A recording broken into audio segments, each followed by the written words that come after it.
ஒழுங்கு நடவடிக்கை குழுங்கிறது மருத்துவரையா அவர்களால் அமைக்கப்பட்டது. அவங்க தயாரித்து கொடுத்த அறிக்கை, அதை கூட வேற படிங்கன்னு சொன்னாங்க. அப்புறம் கடைசியில் மருத்துவரையா நீங்களே படிங்க அப்படின்னு சொன்னதுனால தான் நான் படித்தேன்.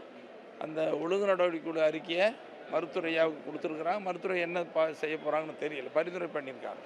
அது அவருக்கு தான் அந்த அதிகாரம். இப்போ எதிர்பார்த்ததோட கூட்டம் அதிகம் வந்திருக்குன்னு சொல்கிறீங்க. அது மட்டும் அல்லாமல் பாமக நிறுவனருக்கு பாமக தலைவராகவும் செயல்படும் என்று ஒரு தீர்மானம் அங்கீகரிக்கப்பட்டது. இதோடைய மனநிலை, உங்கள் மனநிலை எப்படி இருக்குது? ஐயாவோட மனநிலை எப்படி இருக்குது? அதாவது பொதுவாக ஒரு இயக்கம்னு சொன்னால் ஒரு கட்சியிலேருந்து இன்னொரு கட்சியில் பிரிகிறது, அது இப்படி வழக்கமாக தான் இருக்கும்.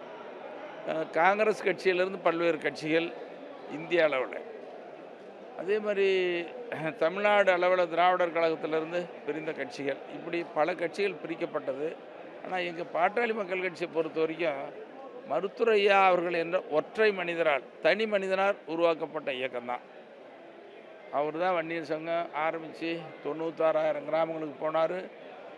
இன்றைக்கி பட்டி தொட்டியெல்லாம் சோறு தண்ணி இல்லாமல் ஓடி ஓடி உழைச்சி உருவாக்கப்பட்டு இன்றைக்கி பாட்டாளி மக்கள் கட்சியாக வளர்ந்துருக்கு.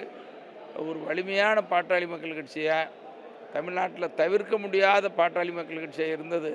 இடையில் ஒரு நெருக்கடிகள், குழப்பமான சூழலுக்கு உருவாகி இருக்குது. இந்த சூழ்நிலையில் தான் இந்த பொதுக்குழு கூடியிருக்கு. இதில் பொதுக்குழுவுக்கு முன்னால் நிர்வாகக்குழு, செயற்குழு, அந்த நிர்வாகக்குழுவிலையும் செயற்குழுவிலையும் நிறுவனராக இருக்கிற மருத்துவரையா அவர்கள் தலைவராக நீட்டிப்பாங்க அப்படின்னு சொல்லி அவங்க பரிந்துரை பண்ணாங்க. அது பொதுக்குழுவும் அங்கீகரிச்சிருக்கு.